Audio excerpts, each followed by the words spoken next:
There comes a time when your heart feels heavy, not because it's still in love, but because it's still carrying what no longer belongs there. Detox Your Heart, He Doesn't Belong There Anymore, is about that moment of release, when you stop replaying the past, stop romanticizing the pain, and finally choose peace over attachment. It's not about forgetting him, it's about remembering yourself, because the truth is, healing doesn't begin when he leaves. It begins when you decide he no longer deserves space in your heart. Healing doesn't start the moment he leaves. It starts when you stop replaying the version of him that never really existed, the one you built in your mind when you believed in his potential more than his patterns, the one you defended to your friends, even when they saw the red flags you refused to acknowledge. You see, when love ends, the hardest part to release isn't the person, it's the fantasy. That imagined version of him who was capable of giving you everything he promised, but never followed through on. Emotional detox begins when you stop romanticizing the pain, when you stop calling heartbreak love and disappointment depth. There's something intoxicating about nostalgia. It paints over the cracks, edits the truth, and convinces you that the story was better than it really was. You remember the good moments in high definition and the bad ones in fragments. That's how emotional residue builds up, because you're feeding the illusion of love instead of grieving the reality of loss. Detoxing your heart means cleaning out the false memories, the what-ifs, the maybe he'll change, lies that keep you emotionally tied to the past. It means realizing that missing him doesn't mean you made a mistake by letting him go. It just means you're human. It means your heart is recalibrating after carrying too much for too long. When you romanticize the pain, you delay your healing. You turn your heartbreak into a story you keep retelling because it gives you a sense of connection to him. But pain isn't proof of love. It's proof that you stayed where you were being emotionally starved. You can't detox a heart that's still addicted to its own suffering. And that's what happens when you keep revisiting the memories that hurt you, scrolling through old messages, or imagining what you could have said differently. Those habits keep the emotional toxins alive. They make you crave the very thing that broke you. Emotional detox is brutal honesty with yourself. It's saying, he wasn't what I needed, and maybe he never was. It's admitting that the love you thought you were fighting for was mostly potential dressed up as possibility. It's no longer seeing your pain as a sign of how much you loved him, but as evidence of how much you compromised for someone who wasn't ready to meet you there. Detox doesn't happen through avoidance, it happens through truth. You have to face the parts of yourself that wanted him to be different, the parts that stayed too long, and the parts that believed that love could be earned through effort. When you stop romanticizing the pain, you begin to see the relationship clearly. You realize that what you called passion was often inconsistency. What you called chemistry was emotional chaos. What you called destiny was just a cycle of highs and lows that kept you hooked. And once you see that, your body and mind start to release the addiction. The withdrawal hurts at first. It feels empty, lonely, uncertain. But slowly, that emptiness becomes peace. The silence that once felt unbearable begins to feel safe. You start breathing again without waiting for his validation. You start detoxing the moment you tell yourself the truth, that love isn't supposed to hurt this much, that peace isn't supposed to feel boring, that closure doesn't come from him, it comes from you. Deciding that the story has ended, you cleanse your heart not by forgetting him, but by remembering yourself. You remember the version of you before the pain, the one who trusted, who glowed, who didn't have to question her worth. That's who you're returning to. So no, healing doesn't start when he walks away. It starts when you stop rewriting the story to make him the hero. Because he wasn't your cure, he was your catalyst, the one who showed you what still needed healing within you. And once you stop romanticizing the pain, You realize that he didn't break you. He revealed where you needed to build yourself back stronger. What keeps most people stuck after a breakup isn't love, it's attachment. It's the invisible thread that pulls you back, the one that whispers, maybe he'll come back, even when you know he won't. The heart has a strange way of mistaking familiarity for safety. You got used to his presence, his voice, the rhythm of his inconsistency. And somewhere along the way, you confused that attachment with love. But love expands you, attachment traps you. Love gives you peace, attachment makes you restless. Love makes you feel secure. Attachment makes you afraid to lose what was never really yours. Detoxing your heart starts when you see that distinction clearly. Because what you're missing isn't always him. It's the routine of having someone to think about, to text, to fight for. It's the comfort of the pattern, even if that pattern caused you pain. The human brain clings to what it knows, even if it hurts, because uncertainty feels more terrifying than heartbreak. That's why we hold on long after the love has expired. We mistake the ache for affection, the longing for proof that the connection was real. But missing someone doesn't always mean you should have stayed. It means you're detoxing from the emotional addiction of attachment.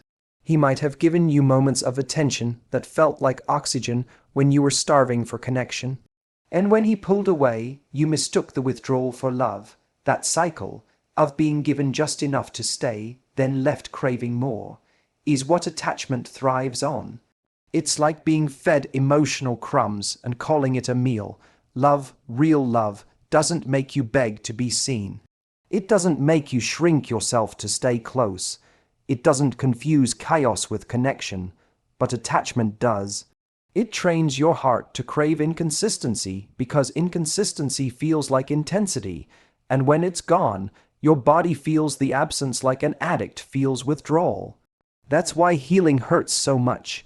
It's not just grief, it's detox. You're detoxing from the emotional highs and lows that kept you hooked. You're breaking the chemical bond your brain created with someone who never truly met you emotionally. Every time you resist the urge to check his profile, reread the texts, or replay the memories, you're breaking that pattern. You're teaching your heart that peace doesn't have to feel empty, that stillness doesn't mean loneliness. You're reminding yourself that love isn't supposed to be earned through suffering. When you confuse attachment with love, you end up chasing validation instead of connection. You begin to see love as something that requires proving your worth instead of being worthy just by existing. But the moment you begin your emotional detox, you start seeing love differently. You realize that the people who truly love you won't make you question your value, they'll remind you of it. You understand that you were never asking for too much. You were just asking the wrong person. This detox isn't about cutting him off cold. It's about cutting off the belief that what you had was love. Because once you stop confusing love with attachment, you'll stop craving the kind of intensity that left you empty. You'll stop calling emotional chaos chemistry. You'll stop mistaking inconsistency for passion, and you'll start craving peace, not because it's safe, but because it's right. The truth is, he may have awakened deep feelings in you, but those feelings don't mean he was meant to stay. They mean you're capable of deep connection, that your heart still knows how to feel, even after being let down. That's not weakness, that's power. But power needs direction, and it's time to take that power back from someone who didn't know how to hold it. When you finally understand that attachment isn't love, you free yourself from the emotional dependency that kept you circling the same pain.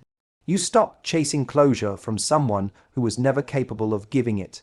You start giving yourself what you always hoped he would: understanding, patience, and compassion. That's what real love feels like. It's not a craving that burns you out. It's a peace that builds you up. And when you taste that kind of love starting with the love you give yourself, you'll wonder why you ever called anything less love at all. There's a moment in healing when you realize he's no longer in your life. but somehow he's still living in your heart.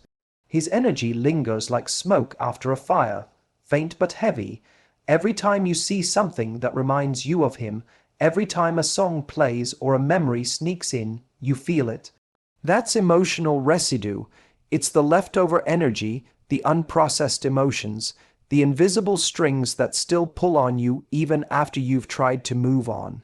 And that residue doesn't fade until you decide to cleanse it. Intentionally, consciously, and completely. Emotional residue isn't just about memories. It's about how deeply he's woven into your habits, your thoughts, even your self-worth. It's checking your phone without realizing it, wondering if he still thinks of you, imagining what he'd say if he saw you now. It's the sudden rush of emotion that hits you when you least expect it. Those moments don't mean you still love him. They mean you haven't yet reclaimed all the space he took up in your emotional landscape. You're detoxing, but part of you is still holding on to the fragments he left behind. When you love deeply, you invest more than time. You invest emotional energy. That energy doesn't just vanish when the relationship ends. It lingers until you redirect it. That's why healing isn't about forgetting him. It's about reclaiming yourself. You have to clean house. You have to look at the emotional clutter he left behind and decide what no longer belongs. The old texts, the pictures, the playlists, the mental conversations you still have with him, those are not memories, they're anchors. Every time you revisit them, you reattach yourself to a story that's already ended. Detoxing your heart means breaking those subtle connections one by one. It's deleting the messages not because you hate him, but because you love yourself enough to stop reopening emotional wounds. It's blocking his number if you have to, not for revenge, but for recovery. It's refusing to revisit his social media, even when curiosity whispers. Because every time you check, you feed the residue, you keep him energetically alive in your world. And if you want to truly heal, you can't just close the door. You have to clear the air. Releasing the residue also means letting go of the emotions attached to him, the guilt, the resentment, the hope. Guilt keeps you stuck in what you could have done differently. Resentment keeps you stuck in what he should have done better. Hope keeps you stuck in what might still happen. Those emotions may feel different, but they all do the same thing. They tie you to him. Real freedom comes when you can acknowledge the past without needing to relive it. When you can remember without feeling the sting. When his name no longer pulls on your energy and his memory no longer defines your mood. There's a part of healing that feels like a funeral. You're not just letting go of him. You're letting go of the version of yourself that existed with him. The one who waited for his messages, who tried to fix things, who thought love meant holding on no matter how much it hurt. That version of you deserves peace, not repetition, and that peace can only come when you stop carrying emotional ghosts into your present. So take your power back piece by piece. Every time you choose not to look back, every time you choose to focus on yourself instead of him, every time you decide that your peace is more important than your curiosity, you're clearing the residue. It's not instant, it's a process, but one day you'll wake up and realize he no longer lives in your heart. The memories will still exist, but they'll feel light, distant, neutral. That's when you'll know the detox worked. Because real healing isn't loud, it's quiet. It's when you can finally sit in stillness without his shadow showing up. It's when you stop replaying what hurt and start rebuilding what's next. When you stop asking why did it end, and start saying thank God it did. That's the day you finally reclaim your heart, not as a space filled with residue, but as a space ready for something real, clean, and deserving of all the love you have left to give. For a long time, his voice lived rent-free in your mind. Every decision, every outfit, every post, every move, you'd hear that internal echo of what he might say, what he might think, what he might approve of. It wasn't even that he was present anymore. It was that his voice became part of your internal dialogue. When you loved him, his opinions mattered more than they should have. You valued his validation so deeply that you stopped listening to your own intuition. That's how it happens. You don't even notice when his voice becomes louder than yours. But detoxing your heart means turning that volume down and letting your own voice take center stage again. At first, you might feel lost without his influence. You were used to checking yourself through his lens, constantly filtering your choices through how he'd perceive them. Would he like this? Would he be proud of me? Would he think I've changed? Those questions kept you emotionally attached long after he was gone. His absence didn't feel like freedom, it felt like silence, but that silence isn't empty, it's space. It's the space where your real voice lives, the one that's been buried under the noise of seeking approval. When you finally start listening to yourself again, you begin to hear the difference between what you wanted and what he wanted for you. And most of the time, they were never the same. Reclaiming your voice isn't just about ignoring his, it's about trusting your own again. It's realizing that your thoughts, feelings, and choices don't need to be run through the filter of his judgment. It's about giving yourself permission to speak without fear of being misunderstood, to feel without apologizing, to choose without over-explaining. You've spent so much energy trying to be understood by someone who never really wanted to understand you. That energy now belongs to you. It's meant to build your peace, your confidence, your sense of direction.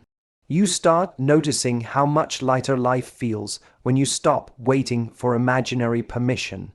You start making choices that align with your peace instead of your people pleasing. You dress for yourself, you post what makes you happy, you make decisions without rehearsing how you justify them to him. The beautiful thing about this shift is that your world starts to sound different. It gets quieter, but it also gets more authentic. You no longer chase validation. You create self-approval. You stop craving the reassurance that used to keep you hooked. You begin to realize that you never actually needed his voice. You just needed to remember your own. There will be moments when his words still echo. Maybe something he once said will pop into your mind, something that once made you doubt yourself.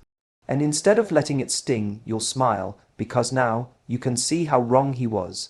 You'll realize that the things he tried to make you feel insecure about were actually your strengths. The independence he called cold, the boundaries he labeled dramatic, the self-worth he mistook for ego. Those were never flaws. They were the very traits that intimidated someone who wasn't ready to match your depth. When you replace his voice with your own, you're not just healing, you're rebuilding your identity. Comes from UBALANCE. Stop living in emotional reaction and start living in emotional creation. You start saying, "This is who I am," without needing anyone to approve. You stop narrating your life through the lens of his loss and start writing it through your growth. You stop wondering if he'd be proud and start being proud of yourself. And the most powerful part, one day you'll look back and realize his voice doesn't even echo anymore. The same thoughts that used to make you anxious will now make you calm. The same silence that once felt heavy will now feel sacred. Because your heart will have learned the truth. You were never meant to live your life in response to someone else's voice. You were meant to live it in harmony with your own. And when you finally let your voice replace his, you don't just detox your heart, you reclaim your freedom. At some point, you start to realize that the pain you felt in that relationship wasn't love. It was confusion. It was inconsistency disguised as passion, mixed signals dressed up as mystery, anxiety mislabeled as intensity. You told yourself that the highs and lows meant the connection was real, that love was supposed to feel unpredictable, even exhausting. But it's not. Love that hurts more than it heals isn't love. It's survival. You were trying to earn affection from someone who gave it like a prize instead of as a gift. And that's the first truth you have to face if you want to detox your heart. Real love doesn't require you to bleed for it. You've probably spent a long time associating love with struggle. Movies, songs, even your past experiences all taught you that the more you suffer, the deeper it must be. So when love came with pain, you thought it was proof of passion. When he pulled away and came back, you mistook inconsistency for chemistry. When you cried yourself to sleep, you told yourself it was because you cared too much. But here's the truth. You didn't care too much, you just cared alone. You were pouring your heart into someone who only gave enough to keep you hooked. And the more he gave and took away, the more your heart learned to equate chaos with love. That's not love, that's conditioning. Detoxing your heart means unlearning that conditioning.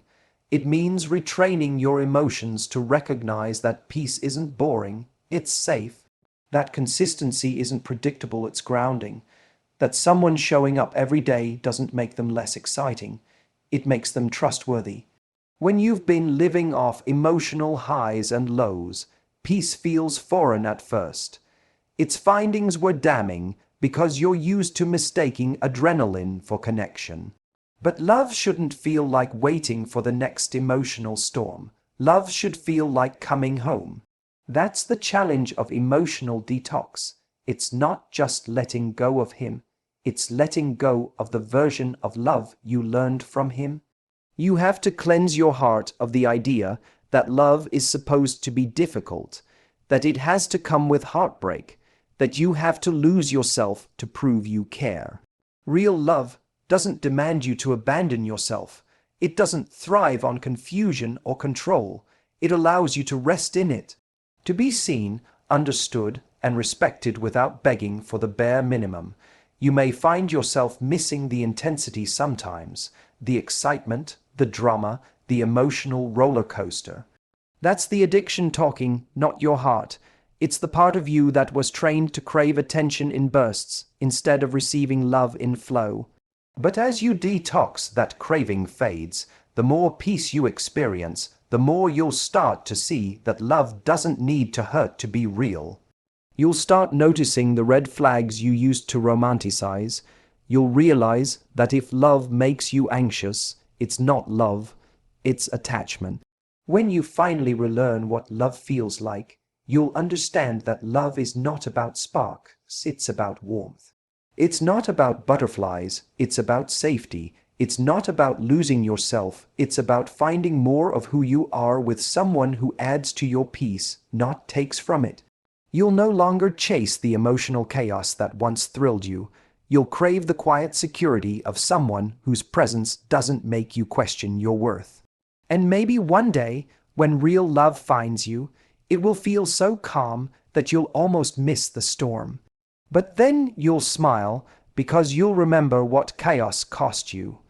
You'll remember the sleepless nights, the anxious waiting, the endless explaining. And you'll realize that this peace, this safety, this honesty is what love was always supposed to feel like. The detox will be complete, not because you forgot him, but because you finally remembered what love truly is. And it has nothing to do with pain. When you've been through heartbreak and emotional exhaustion, peace can feel foreign at first. You've been so used to surviving emotional storms that calm feels almost suspicious, like something's missing. But that's exactly what healing does. It resets your definition of love. The chaos that once felt exciting starts to feel draining, and the calm that once felt dull begins to feel like freedom. Detoxing your heart isn't just about removing someone's energy. It's about redefining what your heart will accept moving forward. It's about making peace your new standard, not an occasional reward. When someone unhealthy has lived in your heart for too long, they leave behind a kind of emotional pollution. You start believing that intensity equals intimacy, that inconsistency means passion, that love is proven through pain. But once you've detoxed, you see how untrue that is. You realize that love built on anxiety isn't connection, it's dependence. You start to crave stillness instead of stimulation, truth instead of hope, effort instead of excuses. You no longer want someone who gives you butterflies because butterflies come with chaos. You want someone who gives you balance, who feels like steady ground after years of emotional earthquakes. Making peace the new standard of your heart means you don't chase emotional adrenaline anymore.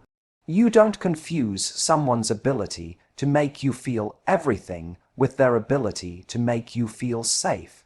You stop being addicted to potential and start valuing consistency.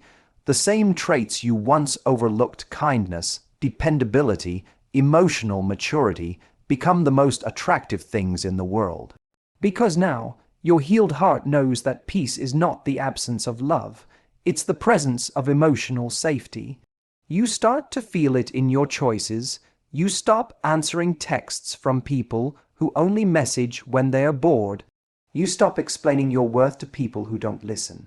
You stop overthinking whether you're enough because peace teaches you something pain never could, that you always were. When peace becomes your standard, you stop participating in your own heartbreak.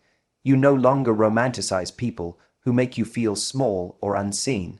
You choose quiet alignment over loud chaos. This doesn't mean you won't still feel deeply. It means you'll feel differently.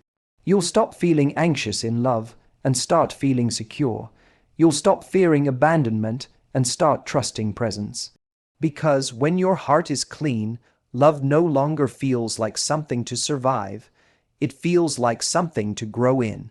You don't crave intensity because you've realized that peace is the real passion, the kind that doesn't fade when the high wears off. The kind that feels like coming home to yourself every day. And what's beautiful is that peace doesn't just change your relationships, it changes you. It makes you softer, not weaker. It makes you kinder, not naive. It teaches you that the most powerful thing you can ever do is protect your energy. You stop settling for anyone who disrupts your peace, no matter how charming, how handsome, or how magnetic they seem. You've learned the difference between attraction and alignment. Attraction pulls you in, alignment keeps you there. When peace becomes your new standard, you stop looking for closure because you already have it. You stop replaying old stories because they don't match your new frequency. You stop wondering why it didn't work out because now you understand it wasn't supposed to. He wasn't meant to live in a heart that's this calm, this clean, this whole. You'll know your heart has fully detoxed when peace no longer feels like a choice. It feels like a requirement. You won't chase chaos disguised as love. You won't beg for validation. And you won't reopen doors you had the courage to close. You'll simply live in a way that protects your peace like it's sacred because it is. And one day, someone will come along who doesn't disturb that peace but deepens it. They won't feel like fireworks, they'll feel like sunrise, quiet, warm, steady, and you'll realize this is what love was always supposed to feel like, not a battle, not a test, but a home. Because now, your heart has been detoxed. It's no longer a place for temporary people. It's a sanctuary for someone real. Detoxing your heart isn't about erasing him. It's about reclaiming your peace. It's the moment you stop aching for what's gone and start honoring what's still within you. You remember your worth, your calm, your strength. Because once your heart is clean, you see the truth. He never belonged there. Peace always did.